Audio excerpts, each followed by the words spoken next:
Welcome to another edition of 100% Canucks. John Shannon with Landon Ferraro.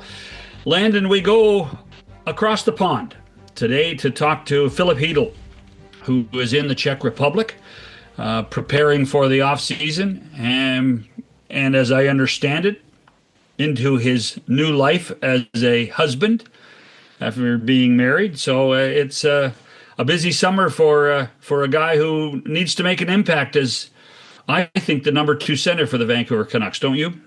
Yeah, I think you're right on that. And, I talked to him a couple times, at morning skates after he got traded to Vancouver. And you could see right away, he's a really personable guy. He loves the game, but he likes talking. He likes, really being invested into the conversation. So first, I'm really excited to have him on here, but I think it was really cool as a media guy sitting up watching morning skate at the end of the year and watching him get integrated back into the group. And you could see the smile on his face and working with the coaching staff and being around the guys, between having a full summer of healthy workouts and skating. He gets married, like you just mentioned. I think he's probably had himself a pretty good summer here, and I'm excited to hear about it. The one thing in watching Heedle play for the Rangers predominantly, and I have friends in and around the Ranger organization that have always said he's such a great person, is I never realized how big he was. Yeah. And that's something that I think he's probably knows he's going to have to take advantage of is his size, correct? For sure, especially in Vancouver this year. They trade Dakota Joshua. Yeah, they bring in Evander Kane, but especially through the middle of the ice, he's a big guy. He's 6'3", 220-ish. And the fact that he can skate, that was the biggest eye-opener for me was, right from very first game he was with the Canucks, how he can transport a puck up through the middle of the ice. That was very different than what you saw with the group before he got here. And so having that size, the ability to move, getting a bit more familiar here and having that full healthy summer, I think he's put himself in a spot to really grab the opportunity that's in front of him, and the Canucks are going to need him to do that as well. Well, I tell you what, with everything that has happened, the number one question mark with the Canucks is who is the number 2 center? We all know that Pettersson is supposed to be number 1 center. And the question is can Filip Chytil be that number 2 center? I think he's going to be given every opportunity to do it. Now the question will be when camp starts is, will he prove it? And can he adapt to being that number 2 guy for this organization? Yeah, I think, realistically, it really hinders on his health and him being able to play a full season, to have, to stay in the rhythm, not be in and out where you have to always constantly kind of fight your way back to feeling good. I think he's shown through his career when he's been at those points, he can be a difference maker. He can be a guy that there's more offense there. Mm-hmm. And I think it's just about getting the reps in consistency. And if he's able to do that, which, hopefully that's where he's at. Alvin said when we had him on that at this point, everyone is healthy. Everyone's good to go. So that's a huge starting point already. But you're going to have a very motivated player to show that not only can he, that he can play and do his job, but there's a lot more to his game as well. Well, without further ado, we will go across the Atlantic to Czech Republic and talk with Filip Chytil on 100% Canucks after this. I won't keep you long. Darren Millard with a tip for everyone who loves great hockey podcasts like this one. John Shannon and I host the OG of 100% Hockey, coming your way multiple times a week. The guest list is the best you will find. Multiple shows a week ensures you won't miss out on any news, and we dig even deeper into the biggest stories around the NHL. Most of our guests are also friends, so I promise there'll be more conversation beyond the X's and the O's. John really does get bored with that after a while. So join us for 100% Hockey. The name says it all. Subscribe now while you enjoy thinking about it, and enjoy. Welcome back to 100% Canucks. John Shannon here, Landon Ferraro in Vancouver, joined by Filip Chytil in Prague. I assume you're in Prague. Is that right? Pardubice. Oh, Pardubice. Yeah. So that one of the first games I ever worked on was a Super Series game in 1977 with Pardubice against the Toronto Maple Leafs. Milan Novi played for Pardubice, and Yuri Serha was the goaltender. So yeah. So that's I go back a little bit. Now let me ask you this: do you still call it Czech Republic or do you call it Czechia? Myself personally, I call it Czech Republic. Okay.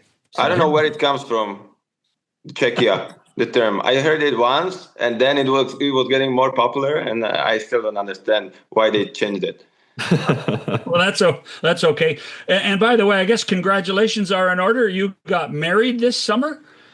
Thank you. Thank you very much. How was that? And is your wife going to come to Vancouver? Yeah, it was great. It was nice to see whole family together, from my part and from the side of my wife as well, and see all of my friends, because I got most of the friends who play hockey as well, and they play in North America as well, and we not see each other that much during the season. So that's always nice to see them, of course, at the rink in the summer because we're skating together, but to see them at this event was beautiful. We enjoyed it and it was great. Was it a big wedding? Not much. That was like 50 people. So yeah, that was just the closest friends and closest family what we have. That's the best way to go. Me and my wife got married a couple of years ago, and we were just over that, like 55, 60. And yeah. It's funny,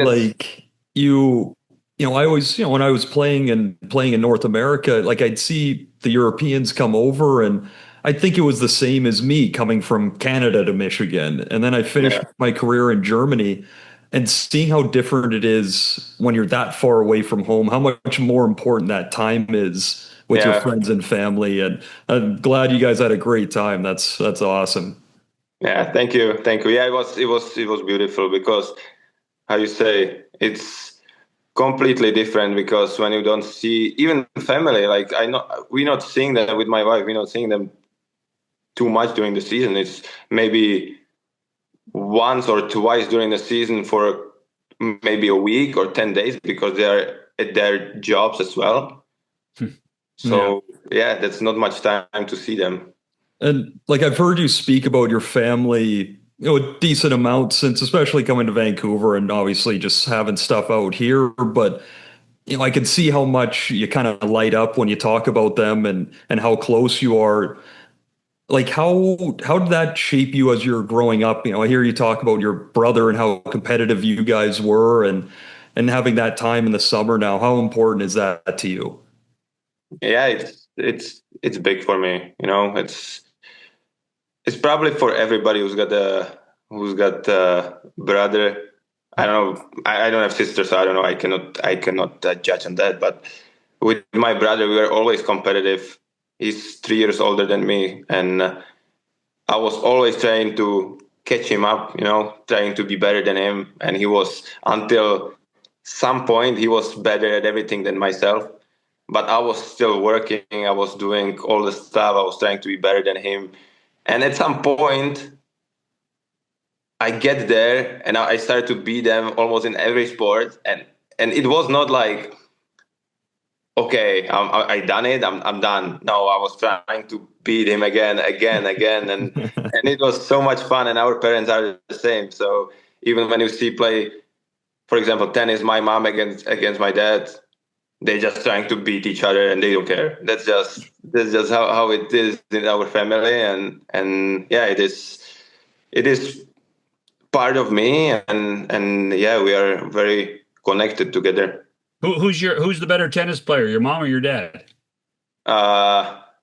they don't understand English, so I can choose one right now. So they will not understand. So I don't know. That's tough to say. They always are. They are the best. Now maybe I'll be, how you say at the beginning, I'll be diplomatic. They play the best when they play together. Doubles. They are screaming at each other, but they are complementing each other very well. So. And what was your brother's best sport? Was he a hockey player too, or a soccer player? Yeah, he was. We played growing up together, and then he switched to soccer, and he was actually in. He was playing in a third league until, because he started in pro at 16. He was very good, and then he retired. Like when I say retired, he retired at 21 because he was like on the. I say he was like between the lines to be a strength coach or be a soccer player. And he decided to be a strength coach, and now he's got his own like path, and he's doing all these things. And I think he's one of the best strength coaches in our country right now. And I'm not saying that because he's my brother, but he's very talented, and he's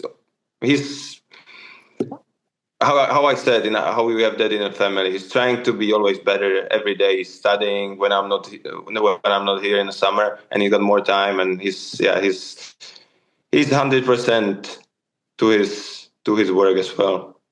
Is he helping you work out this summer? Yes.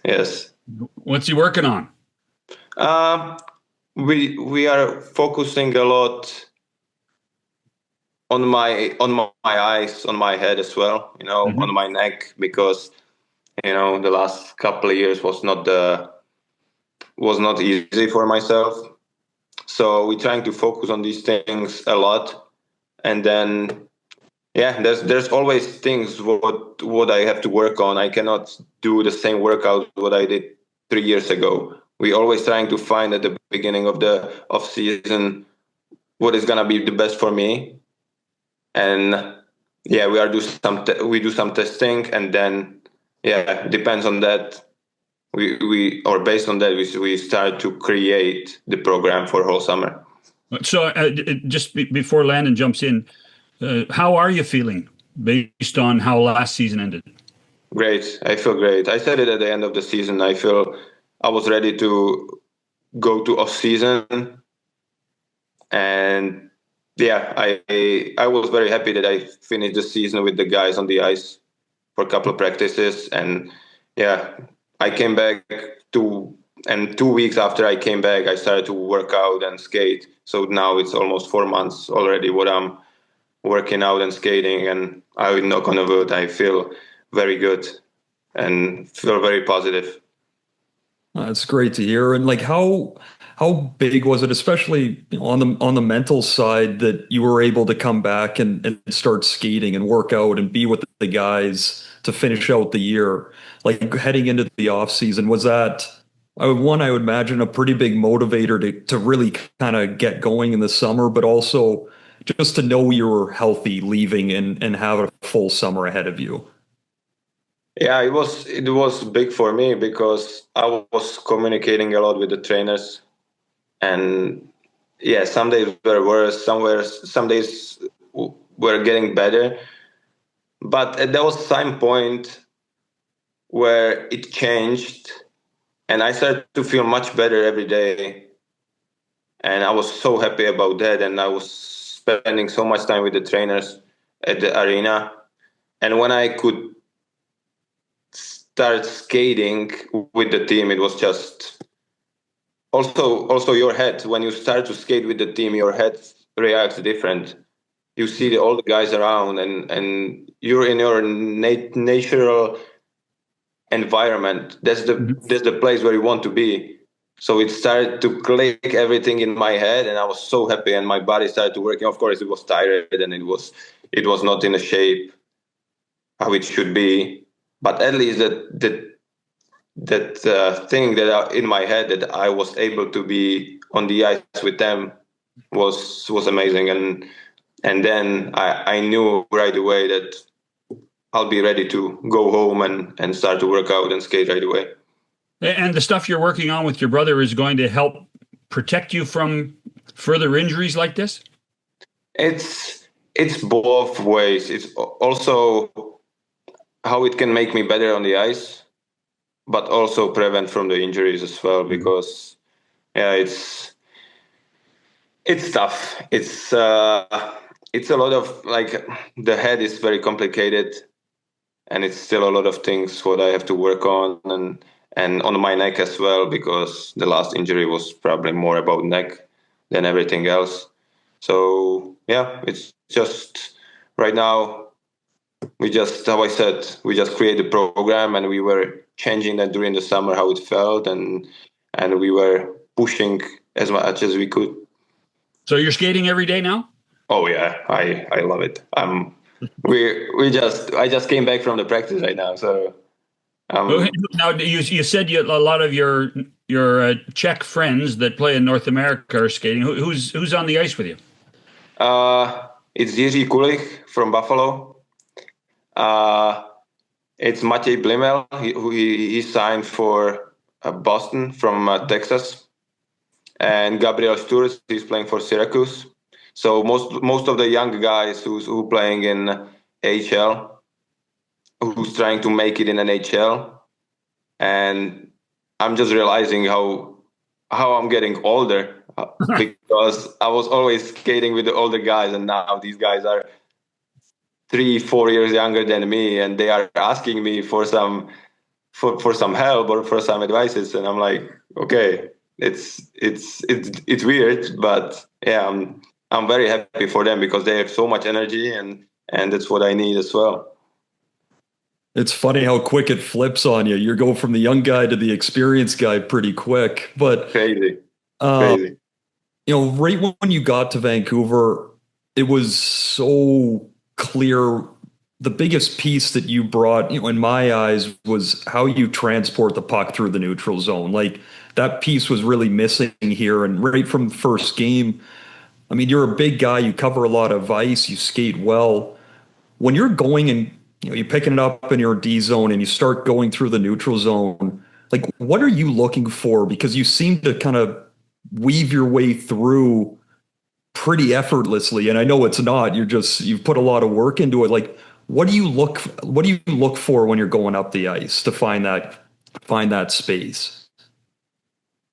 It depends. It's for me, I was playing like that since I was a kid. I always grabbed the puck and I was going coast to coast and I scored goals.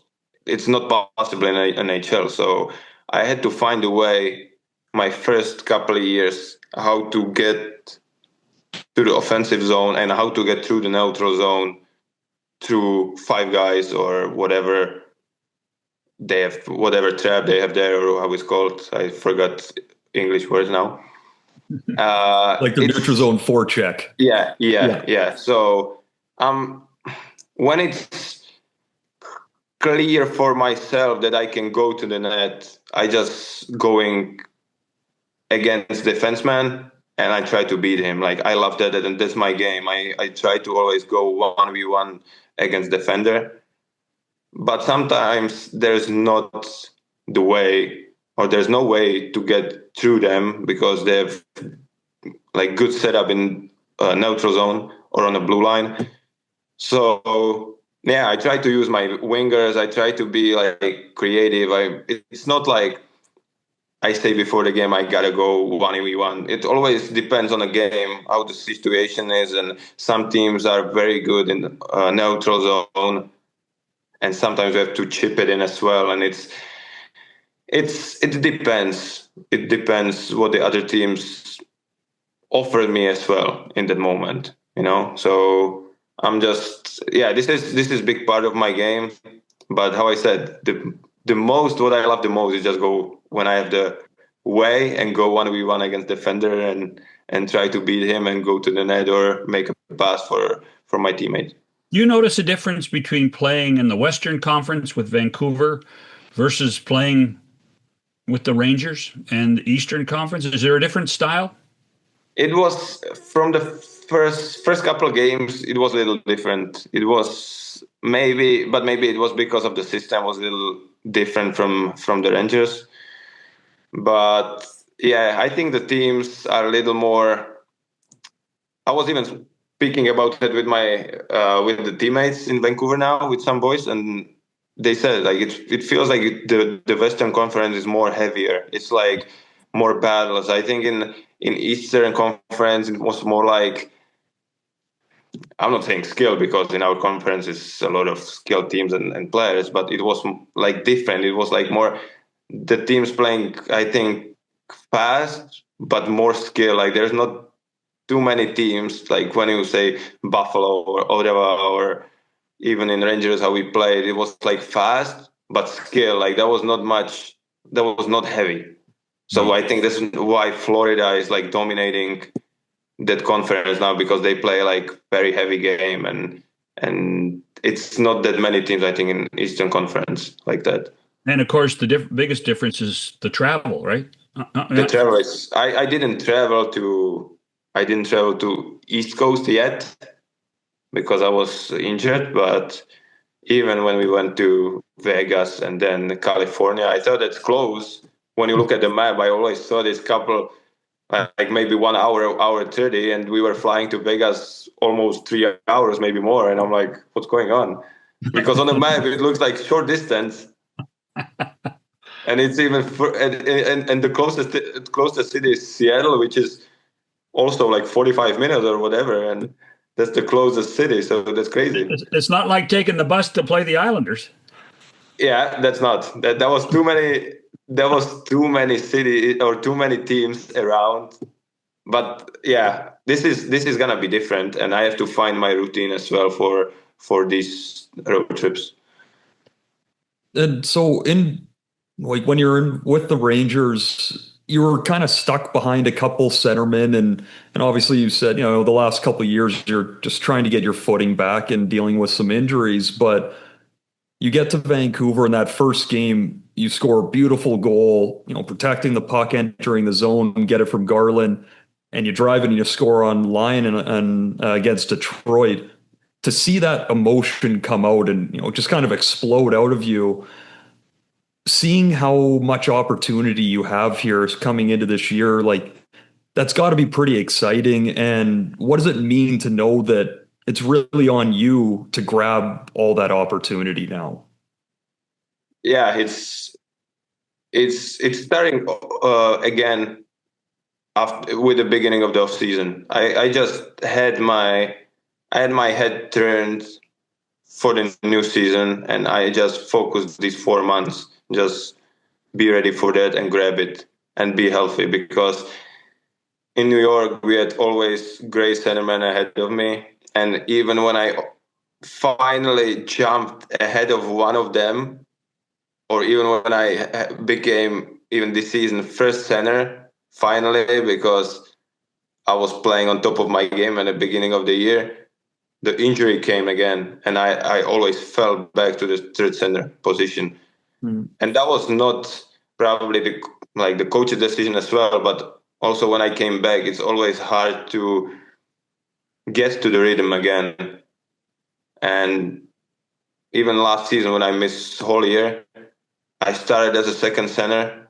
I played a lot. I played not power play that much, but 5-on-5 I was there a lot. And then the biggest injury probably in my career, or for sure the biggest injury, just came, and I had the whole year off. So yeah, everything depends on my health right now, and I just hope that I will come back and I will do.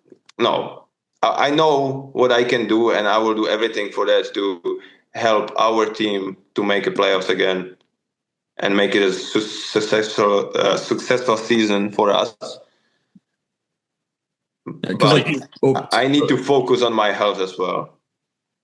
Yeah, and you bring up playoffs, like you've played 36 games, like for a younger guy that, you've been in the league, I think 7 years, but like you've played some big playoff games, and especially the year, like when it was you and Kakko and Lafreniere playing together, like that was a fun line to watch. And knowing that you're, on a team now that, had their struggles last year, but like there's a lot of promise there and you guys can get back. Like how much do those memories of playoffs push you and talking to your teammates to help push along to get back to the playoffs this year?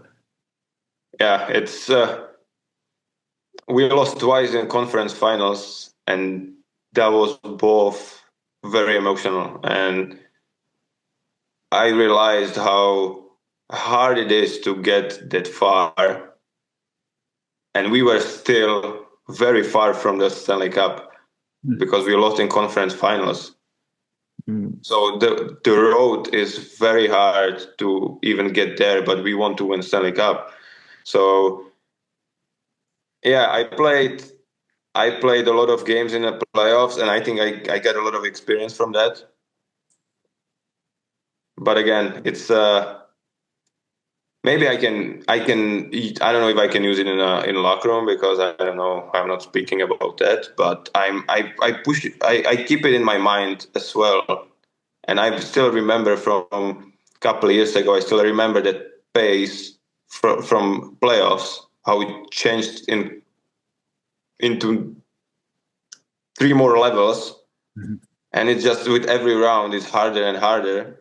So yeah, I keep it still in my head. And this was probably the first time after 4 or 5 years which we didn't make playoffs, or I was not part of the playoffs. So it was tough for myself. Even I was not happy about that. And it was again because I didn't play last month, so I was also angry that I couldn't play and help the team to get there in the hardest part of the season. I'm not saying if I would be in the lineup we would make it, but I would at least try, and I would do my best, because our guys played unbelievably in last month and they were pushing for that playoff spot. But we had also a lot of injuries in our team, and it didn't happen. But hopefully next year, all of us are going to be healthy, and all of us are going to do the part which will bring us to the, I would say, as far as we can get. Just curious, when will you come back to Vancouver? I'm coming probably at the beginning of the September, probably the second week of the September. And yeah, we just looking for the place where we're gonna live. It's how long the summer is for my workouts. The summer is as long as well how to find a home, because we still cannot decide. And if we decide, somebody picks that already and it's not available, so we have to find another house or whatever. So yeah, it's hard to find, but yeah, we're still looking at that, and we cannot wait to get there. Vancouver's a lot different than New York City. What do you like about living on the West Coast? I said that Vancouver is actually closer to Europe as a city, how it looks. Because I'm from small village in Czech where I was growing up, and we have a lot of forests and we have a lot of animals around. And now when I came from New York to Vancouver, I just realized again how I love nature. So when I didn't play the last month, we were traveling to North Vancouver, West Vancouver, and we were looking if maybe we find some bear on the street, and we were just curious about that. And yeah, I love the city. It's beautiful. It's not, of course, it's not as big as New York, but it has different. How I say that? It's got different air. It's beautiful. It's like I cannot even describe it in English. We are very happy about that place with my wife, and yeah, it's also gonna be good for our dog. So we're happy. What kind of dog do you have? We have small one. We have Pomeranian. Because we are not. Because you have to travel with bigger dog, you have to put him down in a plane. Yeah. So we bought him. It's already 4 years, so it's going quickly. But yeah, it's gonna be good for him as well. Well, when you get back, you can come over to my place. We've had a bear kicking around our garbage the last couple of days here, so you can come take a close-up look. Maybe you can shoo them out of there for us. Or maybe the Pomeranian can. Yeah. Oh, I saw that. I saw that on Instagram. That was very funny. I saw that too. That was awesome. like almost all members of our family who's got Instagram, everybody sent it to us. That was very funny. Hey, I got to ask you. We haven't really talked about you. You talked about you and your brother playing hockey together as kids. Who was your hockey idol when you were growing up in Czech Republic? Of course, as probably every Czech person, there was Jaromír Jágr. And he's still playing, Phil. He's still playing. That's he's crazy. Still playing. I cannot believe that. And I was skating with him last summer a couple of times, and he's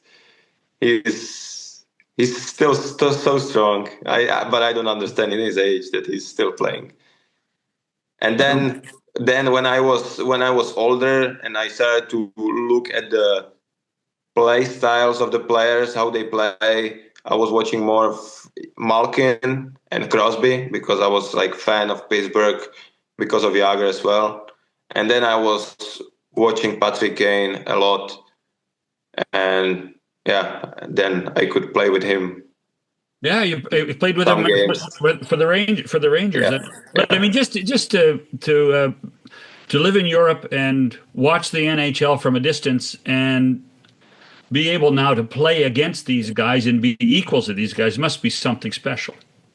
Yeah, it was a dream come true when it happened. Actually, when I made the Rangers team from the camp at 18 years old, right after the draft, I was looking at the schedule and we were playing our 5th game against Pittsburgh, but I was sent down after the 3rd game. So I was like, okay, I have to work hard to get back and get that place in the team and stay in the NHL. And then next year, I think when I made the team again, we were playing against Pittsburgh again, like at the beginning of the season. And I could play against those two guys. And then we played Chicago as well. And I could play against Patrick Kane. And it was like dream come true. Of course, I was looking at them like, finally, it's like I can play against my idols. But then when I saw them, it was nice. And then I was like, okay, I have to see how I can compete against them, why they are so special. And then, it's just now we're playing against each other. And I was happy that I could play with Patty for some weeks. That's awesome. It's always the coolest feeling getting to see those guys up close and, like you said, stack yourself up and where you fit. Like that first year you get drafted, and then you, like you said, you made the team out of camp. You ended up playing, I think, 40-ish games down the American League and a handful up top. Like, what was that transition for you? Like, what was the biggest adjustment? Obviously the rink size, but like for you in particular, like what did you find the hardest to kind of figure out? Yeah, that style on the small rink, like because in Europe there's a big rink and you are playing mostly on the puck. You are not dumping the pucks or you're not chipping in too much because the ice is so big that if you dump it in, you have to chase it so long. So I was used to the holding the puck a lot and just chip it in just when I had to. When I came to AHL, I was trying my best to do the same, but the rink is so small and the pace in AHL is much faster than in Czech League where I was playing in the time. And I was getting from my coaches in that time, they were so nice to me because I didn't understand English. So they probably understand, or they understood in the time. They don't have to scream at me because I wouldn't understand that thing. So they were always so nice to me, show me videos and trying to speak slowly and get it to my head. And I came to the arena at 7 o'clock in the morning, and I was leaving like at 5 because I was staying longer in the gym, longer on the ice, and then I had sessions with the coaches as well. So yeah, they helped me a lot. So it was like probably this thing that is like much faster, and you have to go north. And how I said, in Europe, you can always turn it back in neutral zone and hold the puck rather than chip it in and battle for that. And like, who were like? Did you come over with basically no English when you first came over? That was school English, it's just the basics, but you cannot speak. When somebody started to speak, I couldn't have conversation. I was sitting in the locker room and I saw the European guys speaking with each other in English. And I was like, how do these guys do that? Like, that's crazy how they learn to speak like that. So I was more listening the guys in the locker room whole year. I didn't speak too much. And I was listening coaches as well when they were trying to help me. Yeah. And that was the biggest school for me. Who were the guys you leaned on heavily to help you kind of figure out the English? I remember my first year in Grand Rapids, we had Thomas Tatar and a couple other guys, and I would love when he'd start speaking and he'd be in a playful argument and he'd put up his finger like, okay, hold on 1 second. He'd turn to the guy sitting next to him. This is what I'm trying to say. How do I say it? And he'd listen and then yell it back across the room. Like, who were those guys for you? I had in the Rangers, I had Matt Zuccarello. Okay. That was special. He was taking care about me, and he was always saying the things to me, and he was speaking very slowly to me.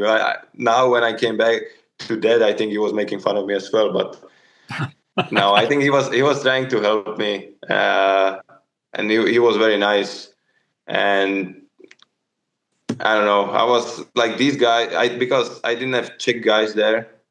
Actually, I have one goalie that was Ondrej Pavlak in that time in Rangers, and I didn't have anybody in AHL. And then they brought Marek Mazanec for a couple months, and until he came, I was just sitting there. I didn't speak at all. Then he came there, and he was like, in that time, he was already 27, 28. And that was the same. Like always, I was bigger. I had bigger shoulders because I knew that I had some guy next to me. And when I was trying to say something, and on the third word, I stopped and I was like, "Hey, help me! I need to know. I don't know how to say it." So he was always like, he was my interpreter, and he was speaking instead of me. And I'm like, "Nice, thank you."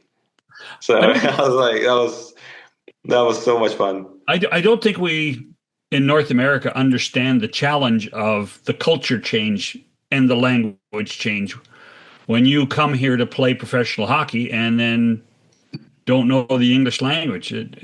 How lonely was that first year? Yeah, it was pretty hard. I can't lie, but I was living with my parents until that, and they were taking care of me even when I was whole day at the rink in Czech, and I came back always home just for sleep. Yep. And I left early next day again, but I was still at home, and I had breakfast, I had snacks from my mom prepared and dinners, and then I came to America and I had to work for everything. I had to cook for myself. I had to do my laundry. I had to do all the stuff how normal people living. And when I was 18, I didn't know what to do. I was always calling my mom what to do, and then my girlfriend, my wife now, I was calling all the time what to do, what should I do, if it's right or not. So many clothes and so much food was burned, or so the clothes were thrown out because I was at the beginning I was terrible about everything. And then my girlfriend came in the time, or my wife came in the time, and she was helping me as well. Yeah, So getting back to summer now, like, you said you're working on, like your neck and all that stuff in the gym, but on the ice specifically, well, this is a two-parter, I guess. Like one, what's your favorite thing to work on the ice? And then what are you really trying to improve on this summer on the ice to help kind of bring yourself along once you get back?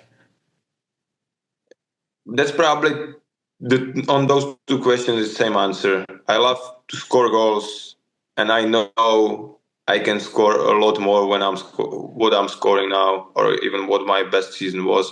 So we're working with my skill coach around the net a lot, working on my shot, working on one-timers, and this is the thing what I'm working the most. And then of course we're working on my edges as well with puck handling and all these things. But the thing what I love the most is just shooting. And I know there is so much room what to work on, and there's so much room how to get better. And even like this is even for I think for the top players, like they work on the shot all the time, because this is the thing what you can always work on off the ice, on the ice, and yeah, how I said, I love to score goals and I need to score more. So that's the thing. You're going to get a chance to be the number 2 center for the Vancouver Canucks. So, and it's a real challenge that I think you're embracing, right? Yes. How I said, I'm focusing. I'm just focusing on myself. I don't care too much about what's going on. Like right now in the predictions, what we see on internet or whatever, I just don't care about it. I just focusing on myself. What is today? Like the training camp is still far away for myself, and yeah, if the coach put me on a second center or third center or first center or whatever position in offense, of course, I will do my best, and I have to, because I'm still new in the team, so I have to earn that ice time, and I want to show him that when I'm healthy, I can help the team a lot. So it's all up to me how I'm gonna play, and yeah, I need to show the coaches and everybody that I can be the guy who can help the team a lot. Last question to you, Landon. So you say you're coming over start of September, second week of September. Do you have like one last thing you're looking forward to doing back home before you come over? Is there something like it's always kind of your last send off? We have we going to, with my bio actually, tomorrow we're going to Milan for Nice. NHL media. Mhm. So we're gonna spend there. Of course, I cannot wait for the interviews. That's gonna be unbelievable. But no, the thing what I like about that trip the most is that we are going for soccer game for AC Milan. So yeah, I cannot wait for that. I'm a big soccer fan. So Who's your team? Manchester United. Okay. We are struggling last 13 years, but I see the light at the end of the tunnel right now. So yeah, and last 2 weeks after this weekend is just practicing. I will enjoy my family always after the practice in the afternoon, but I just want to focus on my practice, on my workout in the gym, recovery, and maybe have a couple more dinners, celebrate my birthday and birthday of other members of our family. And yeah, we are going to Vancouver. Well, I mean, Thomas Muller just signed with the Whitecaps. Oh yeah, I know. That's big news. I was very excited about it, because I will, in our free time, for sure, I'm going to Whitecaps game. That's for sure. Hey, by the way, I'm sorry. I said Landon had the last question. I'm gonna ask the last question. Where'd you go on your honeymoon? Again, I didn't understand. Where did you go on your honeymoon? Honeymoon. We had honeymoon before the wedding, because it was so much time, before the wedding. We had 2 months after the season, so we went to Greece, and Nice. it was beautiful. It was beautiful. And we always planning. Probably last 4 years, we still planning to go to Maldives, but always after season, when I come home, I say no. It's so much traveling during the season. I don't want to travel another 15 hours to Maldives. So we gotta keep it after my career. But yeah, we had just the honeymoon before the wedding in Greece, and then we had weddings because my brother had a wedding as well 3 weeks after us. So we had just these weddings, and it's a lot of events during the summer, and I still have to I have to squeeze those events between my workouts and skate. So Yeah. it's not much time. Listen, we appreciate the time from Pardubice in the Czech Republic, and we hope to see you with a successful season with the Canucks this season.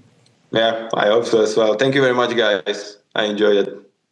Filip Chytil of the Vancouver Canucks. Landon and I will be back after this on 100% Canucks.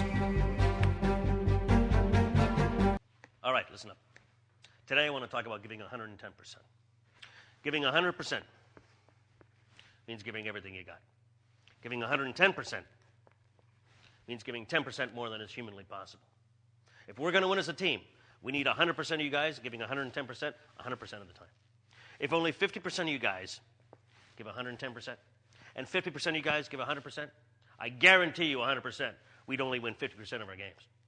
Suppose 75% of the 110% gave only 50%, and 50% of the 100% gave 25%, and 75% of the 110% were not feeling 100%, then we'd be in a heap of trouble. That's why we need 100% of you guys giving 110% 100% of the time. Okay. Let's go out and play some hockey.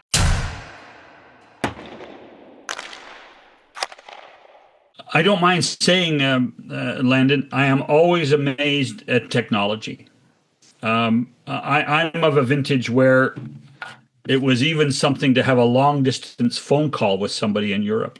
And now technology allows the three of us to have a conversation like he's in the next room. It is an absolute remarkable concept that he's in Pardubice, Czech Republic, you're in Vancouver, and I'm in Toronto, and we're all together. And that's the magic of where we are now in the 21st century. Yeah, like right now would probably be the time to where I, make a joke about, you're the older guy and all the electronics. But when we first started doing this, I was having to ask you how to hook up my mic. I'm so bad with all this stuff. So, I mean, it is amazing that, not only can you do that, but you end up, it's not just a phone call anymore. You can see his face, you can see his expression. My favorite part of that whole interview was asking him, what are you working on this summer and what's your favorite thing? His face lit up when he talked about scoring goals.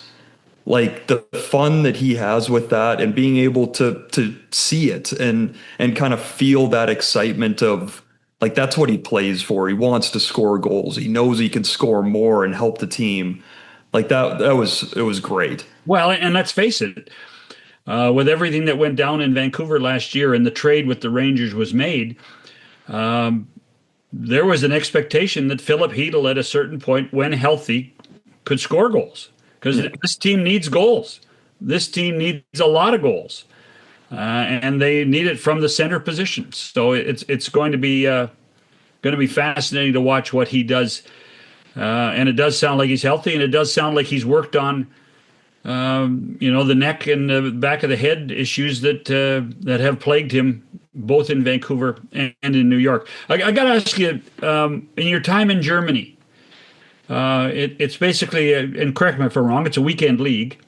For the most part, yep. Yeah. Were you able to get around to other countries and do some traveling when you weren't practicing, if there wasn't practice, and go to Czech Republic and go to these other countries?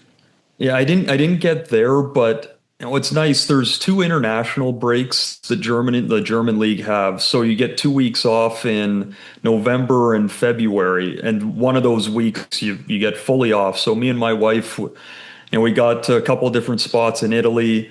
We went to Paris, we went to Amsterdam, but Amsterdam, when I was in Cologne, we'd get 2 days off randomly. Like you said, like just after a Sunday game, we get Monday, Tuesday off.